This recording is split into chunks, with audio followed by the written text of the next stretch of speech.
Oke, sebelum kita jauh ngomongin soal ide, strategi, atau produk, coba deh kita berhenti dulu sebentar.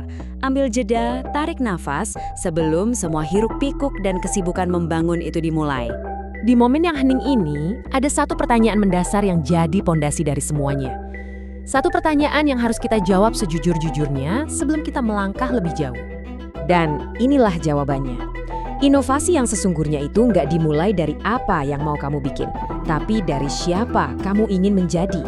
Ini bukan lagi soal tugas, tapi soal tujuan hidup yang berakar dari dalam diri kamu sendiri. Selamat datang. Di pembahasan kita kali ini, kita akan benar-benar membedah sebuah pola pikir. Ini bukan tentang kejeniusan yang datang tiba-tiba, kayak di film-film ya. Bukan. Ini tentang sebuah mindset yang disiplin dan penuh komitmen. Inilah inti dari menjadi seorang inovator yang cerdas. Oke, mari kita mulai dengan meruntuhkan mitos paling besar di dunia inovasi. Mitos bahwa inovasi itu cuma buat orang-orang yang paling pintar. Kenyataannya, jauh banget dari itu. Nah, lihat deh perbedaannya. Mitosnya bilang kamu harus jadi yang paling cerdas dan harus cinta mati sama ide brilianmu. Tapi kenyataannya, orang yang berhasil itu bukan yang paling pintar loh.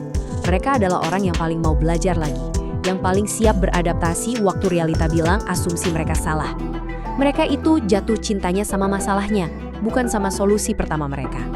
Jadi, kalau bukan soal kecerdasan, terus soal apa dong? Jawabannya ada di 3 pola pikir inti ini. Anggap aja ini kayak aturan main yang bakal jadi panduan kamu di sepanjang perjalanan inovasi ini. Pola pikir pertama, dan ini yang paling dasar, utamakan masalah.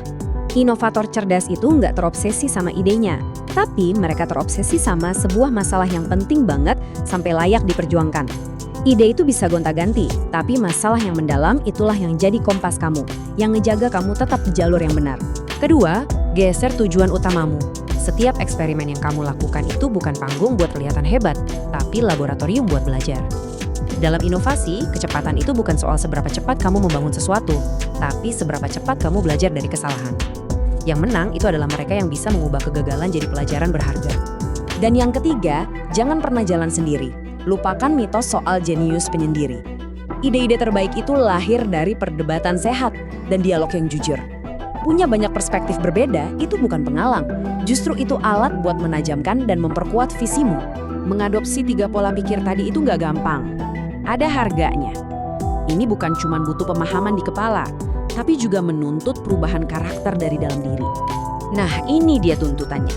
Pertama, keberanian buat bertanya, karena asumsi itu musuh terbesar kemajuan. Kedua, kerendahan hati buat terima kalau kita salah, karena ego bisa membunuh ide terbaik sekalipun.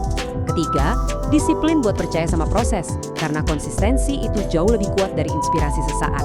Dan yang terakhir, jujur sejujur-jujurnya sama data, karena kenyataan, walaupun keadaan pahit, adalah sahabat terbaik seorang inovator. Ini semua nggak bisa ditawar. Oke, kita udah bahas pola pikir dan karakter. Sekarang, kita sampai di faktor penentu yang paling krusial. Faktor yang 100% ada dalam kendali kamu. Dan poin ini penting banget. Gini deh, sistem dan tools itu bisa mencatat kemajuanmu. Tim dan mentormu bisa mendukung kamu habis-habisan. Tapi komitmen untuk benar-benar terjun, untuk terus maju pas lagi susah-susahnya. Nah, itu murni keputusan kamu sendiri. Sebuah pilihan pribadi yang nggak bisa, sama sekali nggak bisa diwakilkan ke orang lain. Oh iya, dan jangan salah ya, prinsip-prinsip ini bukan cuma buat para pendiri startup. Pola pikir ini tuh universal. Kamu bisa bawa ini ke kantormu, ke industrimu, ke sepanjang perjalanan karirmu untuk menciptakan dampak yang nyata. Kita sudah membedah konsepnya. Kita udah ngobrolin apa dan kenapanya, tapi semua itu cuma peta.